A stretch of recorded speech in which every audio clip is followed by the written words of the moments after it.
Dalam Lukas 19, ini tidak asing, sering kita dengarkan di sekolah minggu, gitu ya. Tentang Zakheus. Kita baca sampai ayat 10 ya. Bisa dibantu saya ya. Kita baca secara bergantian. Lukas 19 ayat 1 sampai 10. Ini tentang seorang pria di mana dia percaya kepada Tuhan Yesus dan akhirnya keluarganya pun percaya kepada Tuhan Yesus. Jadi jemaat Tuhan yang terkasih, kita datang kemari hari ini waktu yang indah, gitu ya. Amen. Waktu yang terbaik, karena kita akan tahu bagaimana Tuhan rindu semua orang itu diselamatkan. Amen. Mari kita baca firman Tuhan. Dimulai dari saya, nanti jemaat Tuhan selanjutnya ya. Demikian firman Tuhan. Yesus masuk ke kota Yeriko dan berjalan terus melintasi kota itu. Ayat 2. Di situ ada seorang bernama Zakheus, kepala pungut sungai, dan ia seorang yang kaya. Ia berusaha untuk melihat orang apakah Yesus itu, tetapi ia tidak berhasil karena orang banyak, sebab badannya pendek. Ayat 4. Maka berlarilah ia mendahului orang banyak, lalu memanjat pohon ara untuk melihat Yesus yang akan lewat di situ.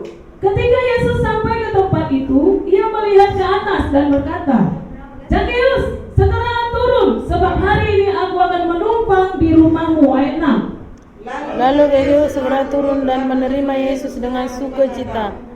Tetapi semua orang yang melihat hal itu bersungut-sungut katanya, ia menumpang di rumah orang berdosa. Ayat 8. Tetapi Zakheus berdiri dan berkata kepada Tuhan, Tuhan, setengah dari milikku akan kuberikan kepada orang miskin, dan sekiranya ada sesuatu yang kuperas dari seseorang, akan kukembalikan 4 kali lipat.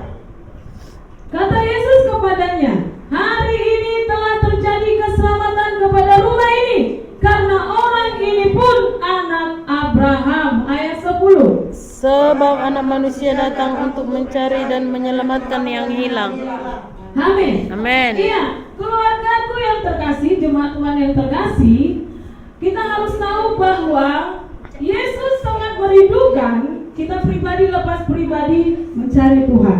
Dan bukan hanya mencari Tuhan, dan juga percaya kepada Tuhan. Nah, Zakheus ini adalah pribadi yang sangat unik, luar biasa, sekalipun dia punya kekurangan. Badannya pendek, gitu ya, pendek, gemuk, tetapi dia pun juga punya kelebihan. Karena waktu Yesus sedang melewati kota Yeriko, ya kan, kota Yeriko, Zakheus ini mendengar Yesus datang ke Yeriko, Yesus datang ke Yeriko. Ibarat seperti ini ya kan, ada ibadah di kampung asli, ada ibadah di kampung asli. Begitu banyak orang, tetapi Zakheus pribadi yang unik. Karena dia memang sudah mendengar bahwa Yesus itu adalah juru selamat, Yesus itu adalah Tuhan, Yesus itu adalah penolong yang ajaib, Yesus itu sanggup memulihkan. Dia ingin tahu bagaimana Yesus itu, bagaimana Yesus itu. Apakah sama seperti aku pendek, gitu kan? Apakah sama seperti aku tingginya, handsome-nya, cantiknya, atau gantengnya, atau segalanya, gitu kan? Ada rasa penasaran. Jemaat Tuhan yang terkasih, kita harus pelajari bahwa kita pun penting seperti Zakheus. Amin. Kita harus punya hati yang rindu, yang benar-benar penasaran tinggi. Siapa? Bagaimana? Bagaimana sih ibadah itu? Apa sih yang dikerjakan di situ? Apa sih yang dibuat di situ? Ya kan? Nah, perhatikan lagi sini. Sewaktu Zakheus dia berusaha mencari tahu siapa itu Yesus, karena banyak orang yang berbondong-bondong rame sangatlah untuk mengelilingi Yesus ini. Sampai ibaratnya kita itu gak bisa sentuh Yesus karena namanya rame ya. Sebab Yesus itu terkenal di sepelosok negeri yang ada di Timur Tengah. Oleh karena kekuatan, kuasa dan keilahiannya. Sebab dia adalah Tuhan. Tetapi Zakheus berusaha untuk dia berjumpa dengan Yesus. Jadi jemaat Tuhan yang terkasih, jika kita berusaha terus, sekalipun mungkin malas, mungkin ngantuk, atau mungkin tidak semangat, atau bagaimanapun kita belajar dari Zakheus. Dia tetap semangat, dia tetap mencari Tuhan, sekalipun tidak tahu apa yang terjadi, tetapi dia ingin tahu Yesus itu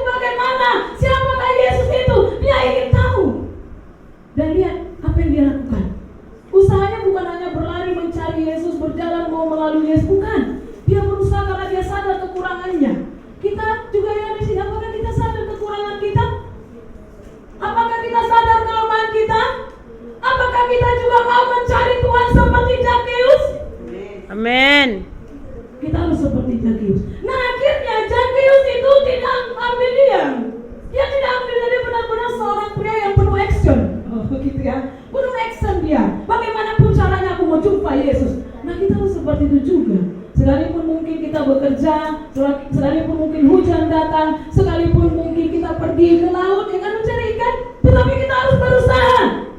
Sama seperti Zakheus, sampai dia manjat pohon. Bayangkan orang tua manjat pohon, dia sudah punya istri, sudah punya anak, manjat pohon.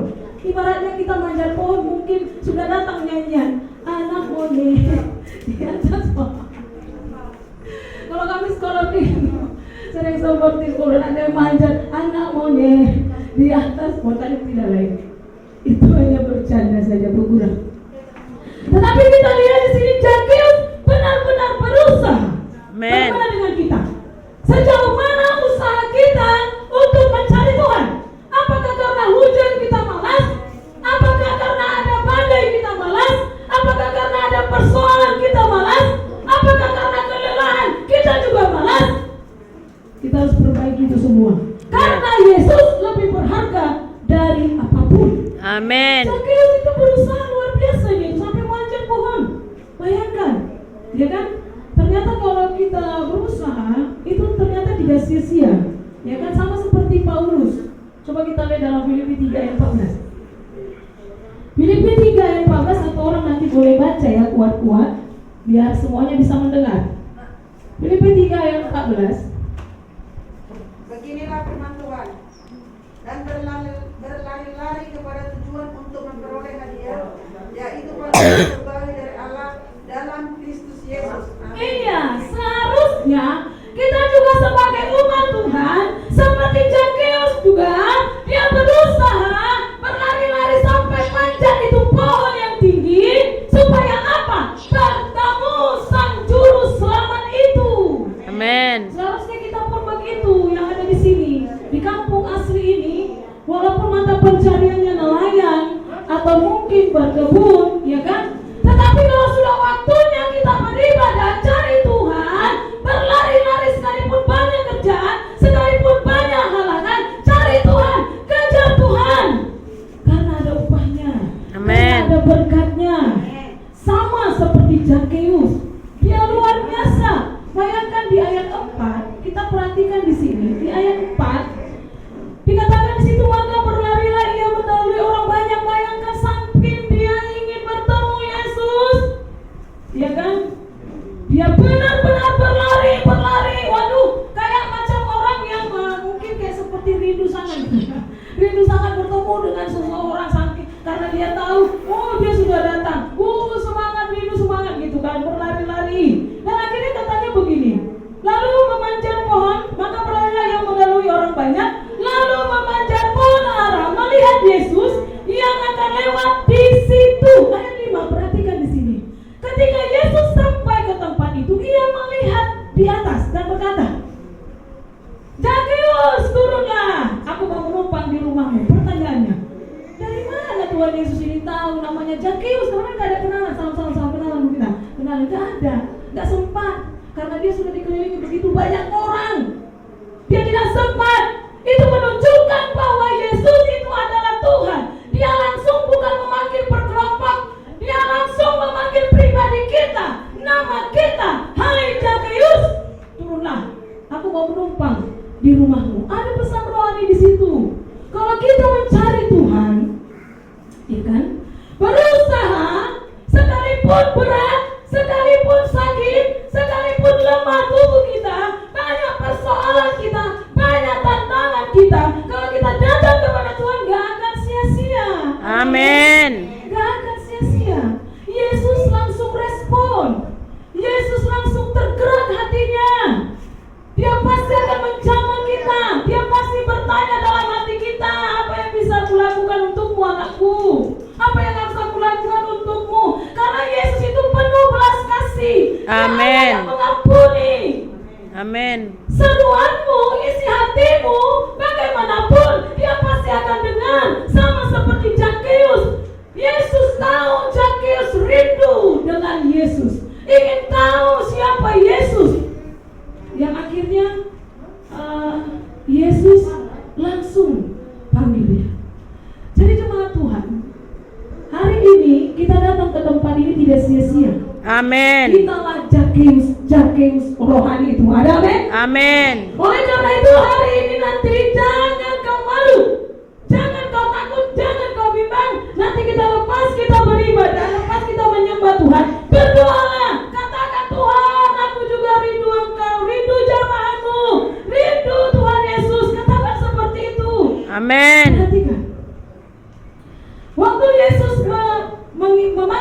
Zakheus itu luar biasa, langsung tinggal di rumahnya, numpang di rumahnya. Jadi kalau kita mencari Tuhan, kalau kita datang sama Tuhan, Yesus merespon kita, ya kan? Dia benar-benar mau tinggal di dalam hati kita, supaya kita dipimpin seluruh kehidupannya.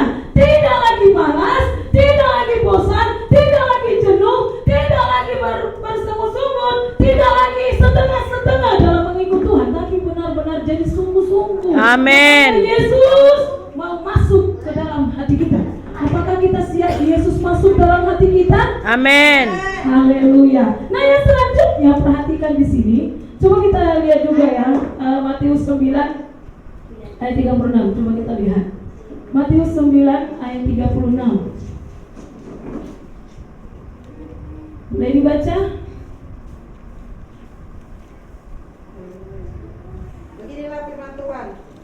Melihat orang banyak itu, tergeraklah hati Yesus oleh belas kasihan kepada mereka, karena mereka lelah dan terlantar seperti domba yang tidak bergembala. Iya. Jadi maksudnya adalah jika kita datang kepada Tuhan, kita benar-benar rindu kepada Tuhan, rindu zamannya, saya tidak tahu apa pergumulan kita, tapi yang jelas Yesus mau, dan Dia pasti akan tergerak hatinya. Dia rindu kita juga dipulihkan, Dia rindu Amen. kita juga diberkati, Dia rindu kita juga diselamatkan. Nah, oleh karena itu, keluarga Tuhan yang terkasih, mari kita datang kepada Tuhan. Jangan malas. Bukan hanya itu saja, tapi ajak keluarga kita, ajak suami kita, ajak anak-anak kita, ingatkan mereka, karena Tuhan juga mau dari kita semua bisa diselamatkan. Amin. Jika kita berseru kepada Tuhan, Tuhan tolong suamiku, Tuhan tolong anakku, Tuhan tolong kehidupan kami, pulihkan ekonomi kami, pulihkan masa depan kami. Apakah Yesus tutup telinga?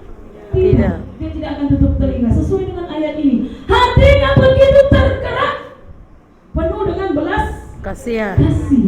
Dia tidak pandang bulu, mau tua, mau muda, mau anak-anak, mau dewasa, siapapun, segala kalangan. Setiap kita datang kepada Tuhan dengan sungguh-sungguh, apalagi sudah berusaha, ya kan? Sudah berusaha, datang pula kepada Tuhan. Tuhan Yesus mau perhitungkan segalanya. Ada ya? Amin. Nah, oleh karena itu, keluarga yang terkasih, perhatikan di sini, ayat 6. Lalu Zakheus segera turun dan menerima Yesus dengan sukacita. Jadi kalau kita benar-benar percaya kepada Tuhan, seharusnya bersukacitalah. Amin. Beribadah. Bersukacitalah di saat kita mengajak juga keluarga kita. Bersukacitalah di saat kita mendengarkan firman Tuhan. Bersukacitalah di saat kita menyembah Tuhan.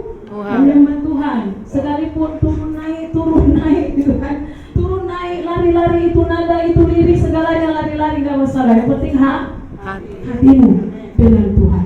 Nah, yang selanjutnya lihat, perhatikan ayat 7. Jadi setiap kita mencari Tuhan memang banyak tantangan ya. Salah satunya di ayat 7 ini. Tetapi semua orang yang melihat hal itu bersungut-sungut, katanya, ia menumpang di rumah orang berdosa. Kenapa mereka bilang begitu? Karena memang pemungut cukai, Zakheus ini pekerjaannya itu pemungut cukai. Di sana adalah pekerjaan yang berdosa karena dia membungakan uang sampai berlipat-lipat bunganya. Seperti itu yang membuat orang terlilit hutang, susah untuk membayarnya. Nah, perhatikan, tetapi Yesus datang ke rumahnya. Saat Yesus datang ke rumahnya, saat Yesus benar-benar memanggil dia langsung mengalami pemulihan. Dan dia juga melakukan komitmen untuk dia setia melakukan segala kehendak Tuhan.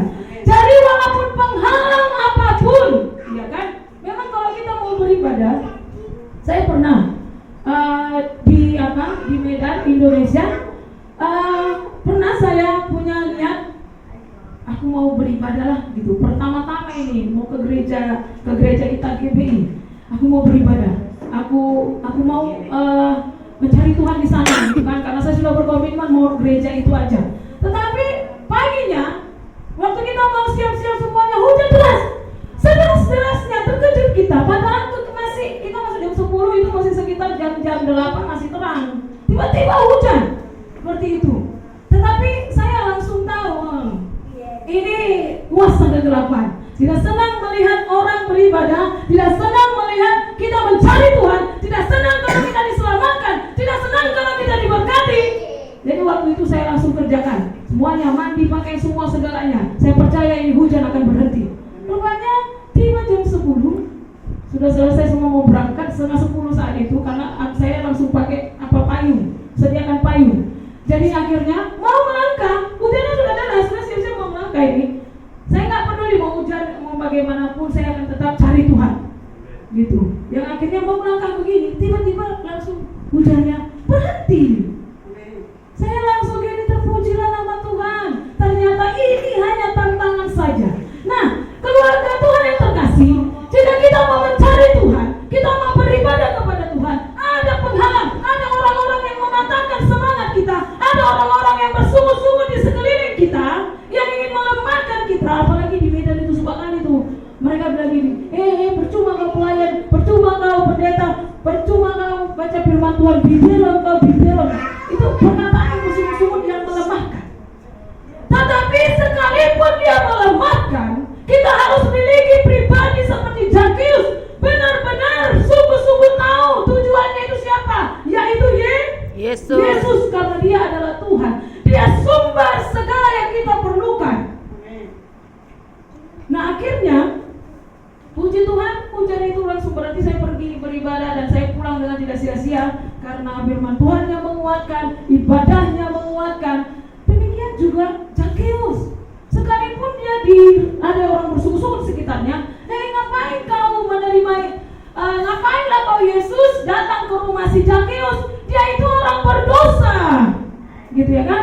Memangnya Yesus harus mencari orang benar? Tidak. Yesus mencari domba yang hilang. Yesus mencari yang sakit, maksudnya secara rohani. Yesus benar-benar peduli kepada mereka yang tidak datang beribadah. Yesus benar-benar peduli kepada mereka yang perlu diselamatkan, ditolong, dipulihkan, diselamatkan seluruh keluarganya. Yesus tahu kebutuhanmu. Amen. Jadi makanya kita jangan menyerah. Cari Tuhan. Bawa anak-anak kita, bawa suami kita, istri kita, keluarga kita. Kalaupun mereka susah diajak, tidak masalah, doakan mereka. Jangan berhenti ajak mereka. Saya begitu. Amen. Ada pun yang menolak, tapi tetap saya bilang gini, datang ya Dek, datang ya Pak, datang ya. Pernah ada jemaat kita, keluarga, saya tidak tahu dia ini, sudah saya perhatikan memang dia tidak pernah lagi ke gereja, dia tidak pernah lagi mengikuti persekutuan, tidak pernah lagi beribadah. Ini seorang suami, istrinya mengeluh, seorang suami. Jadi akhirnya saya sudah ambil waktu yang tepat, saya jumpai dia, saya tanya, kenapa tidak pernah beribadah? Iya, saya nggak suka dengan istri saya sanggup dengan dia. Saya begini dan begini. Ya begitulah ya. Ya namanya pun saya berpikir gini, ini suami tidak mengerti istri gitu. Kadang pun istri pun tidak mengerti suami. Kadang pun orang tua pun tidak mengerti anaknya. Anak pun kadang tidak mengerti orang tuanya. Hanya sebatas kesalahpahaman saja. Tetapi kita harus belajar bahwa juru selamat kita itu bukan istri kita, bukan suami kita, bukan anak kita, bukan tetangga kita, bukan siapa-siapa, tetapi Yesus.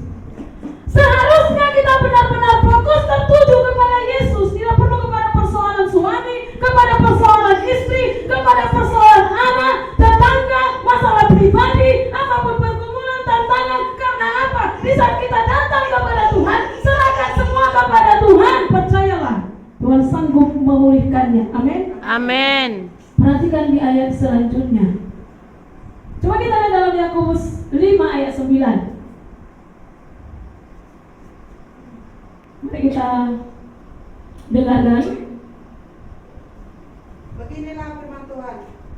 Saudara-saudara, janganlah kamu bersungguh-sungguh dan saling mempersalahkan, supaya kamu jangan dihukum. Sesungguhnya hakim telah berdiri di ambang pintu. Iya. Amin. Jadi nggak usah kita bersungut-sungut. Istri-istri, suaminya malas, nggak usah bersungut-sungut. Suami-suami, istrinya malas, nggak usah bersungut-sungut. Anak-anak kalau tidak diikuti keinginannya sama orang tua, jangan bersungut-sungut. Orang tua pun juga kalau anaknya tidak menaati, juga jangan bersungut-sungut. Serahkan semuanya kepada Tuhan. Tuhan Yesus sanggup memulihkan segalanya. Jangan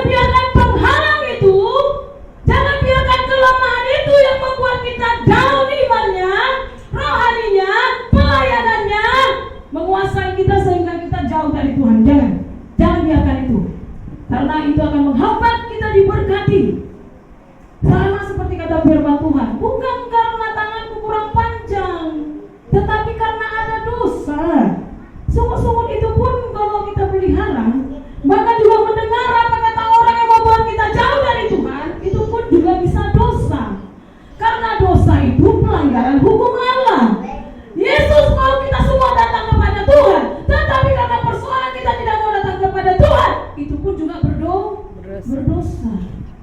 Dan jangan biarkan semua penghalang-penghalang itu membuat kita jauh daripada Tuhan. Tetapi kita harus berlari kepada Yesus, karena Yesus tahu apa kebutuhanmu. Yesus tahu apa yang kau perlukan. Dia benar-benar adalah Allah yang Maha Kuasa. Dia benar-benar Allah yang Maha Besar, dan Dia sanggup melakukan segalanya. Perhatikan, setelah Zakheus bertemu dengan Yesus dan Yesus merespon, ya kan? Yesus menanggapi kedatangannya, bahkan juga usahanya, segalanya. Benar-benar perhatikan ayat 8.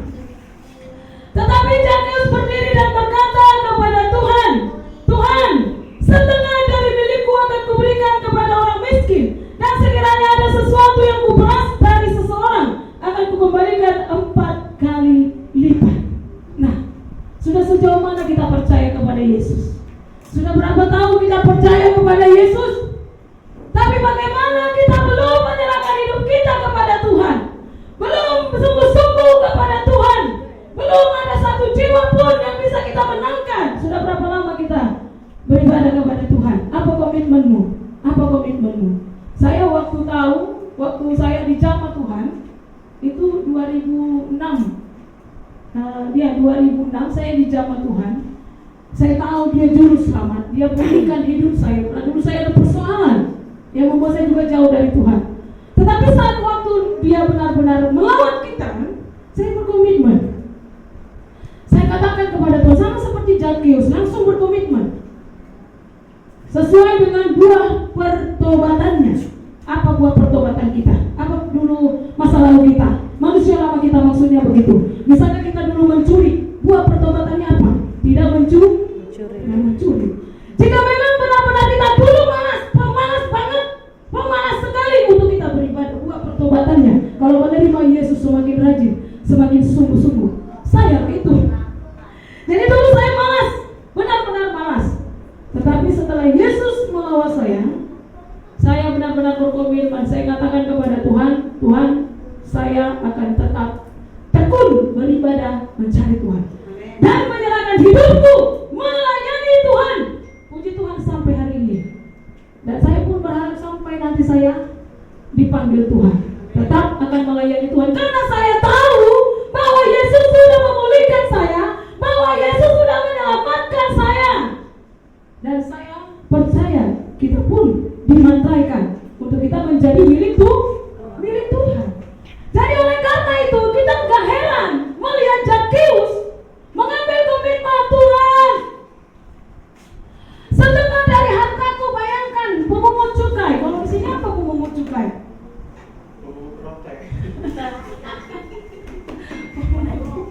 Yang jelas yang membungakan uang itu loh. Along gitu ya. Malu-malu do. Kalau di India sana Tuan Takur. Kalau di India Tuan Takur, dia banyak tangannya, dia juga membungakan uang gitu kan. Nah, jadi Zakheus ini sebenarnya orang kaya. Bayangkan kalau misalnya nggak sanggup bayar, ambil aja hartanya, rumahnya, mobilnya. Mobil ada nggak sih? Bukan mobilnya ya. Maksudnya mungkin ladangnya, rumahnya, hasil pertaniannya, semua harta-harta orang yang tidak sanggup membayar diambil begitu saja. Dan itu sangat berdosa, dan itu benar-benar berdosa, karena membuat orang miskin betul-betul. Tetapi setelah Yesus melawat dia, Yesus tinggal dalam rumahnya, benar-benar dia langsung sadar bahwa Yesus itu adalah Tuhan, Yesus itu adalah juru selamat, dan dia berkomitmen, Tuhan, setengah dari hartaku ini akan kukembalikan, kukasih sama mereka. Bahkan 4 kali lipat yang sudah aku minta, kukembalikan kepada dia. Bayangkan bagaimana luar biasanya Tuhan memulihkan menjamah Zakheus. Apakah kita sudah mendapatkan pemulihan dari Tuhan? Amin. kepada Tuhan. Semuanya biar dipulihkan Tuhan. Ada amin? Amin. Apapun yang sudah kita lakukan yang tidak berkenan di hadapan Tuhan hari ini, nanti semuanya kalau siap mau menjadi Zakheus rohani, datang semuanya kepada Tuhan. Nanti buat doa sini ya. Amin. Kita berdoa buat kita semua yang ada di sini. Nah, yang selanjutnya ayat 9, lihat. Perhatikan bagaimana Yesus mengikrarkan bahwa luar biasanya Zakheus menyambut dia, menerima dia. Bayangkan dari Zakheus. Ayat 9. Kata Yesus kepadanya, hari ini telah terjadi keselamatan kepada rumah ini, karena orang ini pun anak Abraham. Ada amin? Amin. Oleh karena itu dimulai dari kita. Sekalipun suami kita susah diajak, istri kita susah diajak, anak kita, saudara kita susah diajak, dimulai dari kita. Dan keluarga kita akan diselamatkan. Amin. Dimulai dari kita. Jangan biarkan kursi ini kosong. Kita harus berusaha supaya datang mereka semua mencari Tuhan, karena mereka perlu diselamatkan. Karena kita ini juga adalah anak-anak Abraham rohani. Kita juga akan mendapatkan berkat dari Tuhan. Amin. Kalau kita benar-benar percaya kepada Tuhan Yesus. Tapi saya yakinlah semua yang sudah di sini percaya Yesus. Ada amin? Amin. Haleluya. Nah, di ayat 10 perhatikan seperti ini. Yesus mengatakan, sebab anak manusia datang mencari dan menyelamatkan yang hilang. Ada amin? Kita lah yang terhilang itu. Tapi kita bersyukur, kita lah yang diselamatkan Tuhan. Nah, oleh karena itu keluarga Tuhan yang terkasih, jemaat Tuhan yang terkasih di tempat ini, mari, tidak perlu menunggu harus lengkap dulu keluarganya baru datang kepada Tuhan. Kita dulu yang sudah tergerak, yang sudah percaya, yang sudah memiliki hati yang rindu, haus, lapar, dan sudah menikmati berkat Tuhan, pelayanan, datang kepada Tuhan. Amin. Dimulai dari diri kita, maka seluruh keluarga kita semua diselamatkan. Jika kita menjadi orang benar karena kita diselamatkan, Tuhan tidak akan membiarkan kita meminta-minta. Maka Tuhan akan memberkati kita berlimpah-limpah, sehingga kita menikmati berkat-berkat rohani. Amin. Tuhan. Nah, oleh karena itu tetaplah setia. Berjuang itu biasa, itu kecil. Tetapi yang setia itu, yang sungguh-sungguh itu memang unik, jarang ada. Tetapi kitalah, dimulai dari kita. Mari kita datang kepada Tuhan. Semuanya datang kepada Tuhan. Berusaha cari Tuhan. Berusaha lakukan apapun, tantangan apapun, apalagi di daerah ini kan sering hujan juga. Jangan biarkan hujan menghalangi kita. Tapi semuanya datang kepada Tuhan. Bahkan berusaha, Tuhan ini aku, utus aku, Tuhan ini aku, pakai aku mau melayanimu Tuhan. Di sini juga perlu pelayan-pelayan. Gereja ini juga perlu semuanya kita untuk melengkapi apa yang diperlukan di tempat ini. Kita sudah ada sumber daya manusianya, yaitu kita semua. Tetapi kenapa belum ada seperti Zakheus yang menyerahkan hidupnya kepada Tuhan dengan sungguh-sungguh? Karena apa? Karena kita masih setengah-setengah datang kepada Tuhan. Atau mungkin karena disuruh kaulah. Oh jangan begitu. Tetapi harus katakan, pastor, aku siap. Tuhan, aku siap. Amin. Serahkan hidup kita kepada Tuhan. Dimulai dari kesiapan hati kita, maka Tuhan akan melengkapi segala kekurangan dan kelemahan kita. Itu adalah janji Tuhan. Aku akan menguatkan, mengakukan engkau, bahkan akan menyertai kita sampai akhir zaman. Amin. Keluarga Tuhan yang terkasih, mari kita semua datang kepada Tuhan. Karena saat kita datang kepada Tuhan, kita berusaha. Yesus langsung merespon. Penghalang apapun itu tidak akan menjadi penghalang bagi kita, tetapi kita datang kepada Tuhan dan kita akan mendapatkan lawatan dari Tuhan. Dan bukan hanya lawatan, tetapi keluarga kita pun diselamatkan. Amin. Demikian firman Tuhan yang saya sampaikan biar menjadi berkat bagi Tuhan, bagi kita semuanya. Mari saya mengundang semuanya bangkit berdiri.